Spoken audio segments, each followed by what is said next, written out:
महाभारत का युद्ध धृतराष्ट्र के पुत्र मोह और दुर्योधन की महत्वाकांक्षाओं का परिणाम था। महाभारत का युद्ध सबसे विनाशकारी युद्धों में से एक माना जाता है। दुर्योधन के 100 भाई थे, लेकिन एक भाई ऐसा भी था जो दुर्योधन के अनुचित कार्यों का खुलकर विरोध करता था। अधर्मियों की मंडली में वही एक ऐसा था जो अपने जीवन के अंत तक धर्म के मार्ग पर चला। कौन था वो? कितना शक्तिशाली था वो? उस महान कौरव की संपूर्ण कहानी जानने के लिए इस वीडियो के अंत तक बने रहें। ओम गणपति चैनल में आपका स्वागत है। अगर आपको हमारे वीडियो पसंद आते हैं तो कृपया चैनल को सब्सक्राइब और वीडियो को लाइक अवश्य करें। इससे हमें और भी अच्छा कार्य करने की प्रेरणा मिलती है। महाभारत का युद्ध कौरवों और पांडवों के मध्य लड़ा गया था, लेकिन ऐसा नहीं है कि सभी कौरव पांडवों से घृणा करते थे। धृतराष्ट्र के 100 पुत्रों में से एक ऐसा पुत्र भी था जिसने पांडवों पर किए गए अत्याचार का विरोध किया था। धृतराष्ट्र के उस पुत्र का नाम विकर्ण था। बाकी सभी कुरु राजकुमारों की तरह विकर्ण ने भी अपनी आरंभिक शिक्षा कृपाचार्य एवं स्वयं पितामह भीष्म से ली थी, और उसके उपरांत गुरु द्रोण ने हर प्रकार की युद्ध कला में प्रशिक्षित किया था। वो एक उच्च श्रेणी का धनुर्धर था। गुरु द्रोण के गुरुकुल में अर्जुन और अश्वत्थामा के बाद धनुर्धरों में विकर्ण का ही नाम आता था। धृतराष्ट्र के समस्त पुत्रों में 11 महारथी की श्रेणी में आते थे। विकर्ण उन 11 में से एक महारथी था। शिक्षा पूर्ण हो जाने के उपरांत जब गुरु द्रोण ने अपने शिष्यों से गुरु दक्षिणा स्वरूप द्रुपद को बंदी बनाने को कहा था, तो पहले कौरव योद्धाओं ने मिलकर पांचाल नरेश पर आक्रमण किया था, परंतु द्रुपद ने उन सबको अपने बाणों से पीड़ित कर पराजित कर दिया था। जब द्रौपदी से विवाह कर पांडव हस्तिनापुर वापस लौटे थे, तो कौरवों की ओर से विकर्ण और चित्रसेन ही उनके स्वागत के लिए आए थे। जहां प्रत्येक कौरव अधर्म के पथ पर था और अपने ही परिवार के विरुद्ध कुचक्र रचने में तत्पर था, वहीं विकर्ण एकमात्र ऐसा कौरव था जिसने अपने अन्य भाइयों के विरुद्ध जाकर धर्म की स्थापना के लिए बहुत प्रयास किया। यद्यपि महाभारत में विकर्ण को इतना स्थान नहीं दिया गया जितना उसका अधिकार था। महाभारत के सभा पर्व अध्याय 68 के अनुसार जब द्वित क्रीड़ा में युधिष्ठिर ने अपना सब कुछ दांव पर लगा दिया, यहाँ तक कि अपनी पत्नी द्रौपदी को भी उस जुए के खेल में हार गए, उस समय दुर्योधन के कहने पर दुशासन द्रौपदी को घसीटकर उस सभा में ले आया। सभा में बैठे सभी लोग, जिनमें पांडव, धृतराष्ट्र, कृपाचार्य, भीष्म, विदुर आदि सम्मिलित थे, अपनी आंखों के सामने होते हुए अधर्म को देखते रहे। दुशासन के बार बार बोले जा रहे निंदनीय वचनों को सुनकर भी किसी ने भी उस अधर्म के विरुद्ध एक शब्द भी नहीं बोला, और ना ही द्रौपदी ने जो बातें सभा में बोली उसे ही किसी ने सुना। उस समय विकर्ण उठ खड़ा हुआ और बोला, कौरवों तथा अन्य भूमिपालों, आप लोग द्रौपदी के प्रश्न पर किसी प्रकार का विचार प्रकट करें या ना करें, मैं इस विषय में जो न्याय संगत समझता हूँ वह कहता हूँ। नरश्रेष्ठ भूपालों, राजाओं के 4 दुर्व्यसन बताए गए हैं: शिकार, मदिरापान, जुआ तथा विषय भोग में अत्यंत आसक्ति।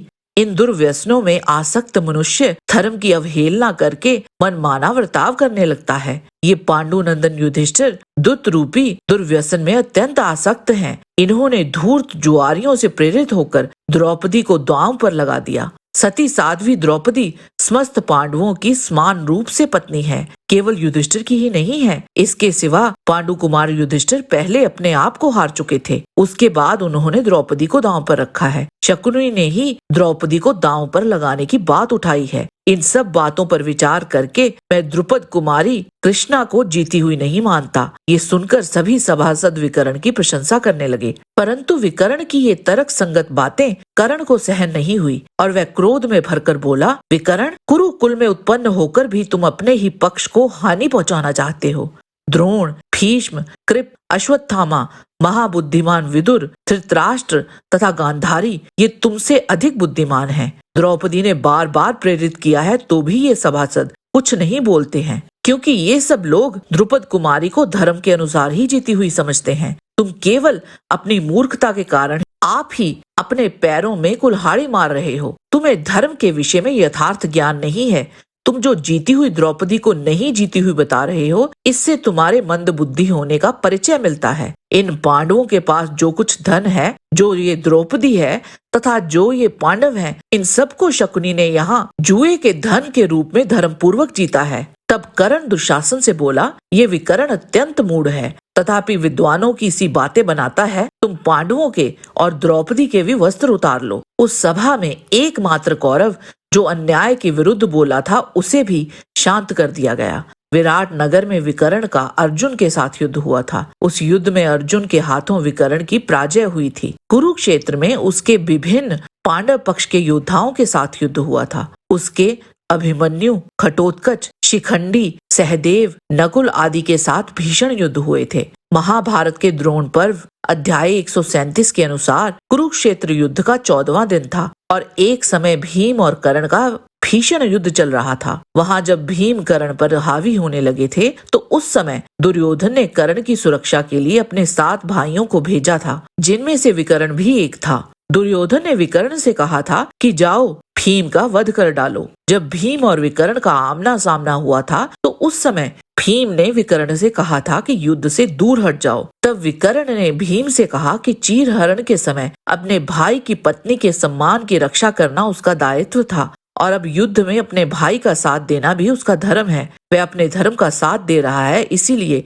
आपको भी धर्म का ही साथ देकर उससे युद्ध करना चाहिए। तब दुर्योधन के उन 7 भाइयों ने कुपित होकर भीमसेन पर आक्रमण करके उन्हें चारों ओर से घेर लिया, परंतु भीम ने उन 7 भाइयों पर एक साथ 7 बाण मारकर उनके शरीर को विदीर्ण कर दिया और वे सभी पृथ्वी पर गिर पड़े और उन्होंने प्राण त्याग दिए। वहां मारे गए 7 कौरव भाइयों में विकर्ण पांडवों को अधिक प्रिय था। विकर्ण के प्राण शून्य होने पर भीमसेन उसके लिए अत्यंत दुखी होकर शोक करने लगे। वे बोले, विकर्ण, मैंने ये प्रतिज्ञा कर रखी थी कि युद्ध स्थल में धृतराष्ट्र के सभी पुत्रों को मार डालूंगा, इसीलिए तुम मेरे हाथ से मारे गए हो। ऐसा करके मैंने अपनी प्रतिज्ञा का पालन किया है। वीर, तुम क्षत्रिय धर्म का विचार करके समर भूमि में आ गए, इसीलिए इस युद्ध में मारे गए। क्योंकि युद्ध धर्म कठोर होता है, जो विशेषतः राजा युधिष्ठिर के और हमारे हित में तत्पर रहते हैं, वे महातेजस्वी गंगानंदन भीष्म भी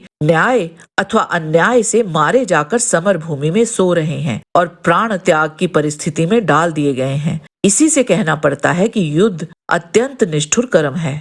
यह वृतांत ही दर्शाता है कि धर्म के साथ रहने वाले व्यक्ति का सम्मान उसका शत्रु भी करता है। युद्ध तो विकर्ण ने या अन्य किसी भी योद्धा ने अपने पक्ष के प्रति उनके कर्तव्य का पालन करने हेतु ही लड़ा, परंतु जो गलत कार्यों का साथ ना देकर धर्म के साथ खड़ा रहे, गलत को गलत बोलने का दम रखता हो, उसका सम्मान और भी अधिक बढ़ जाता है। जय श्री कृष्ण।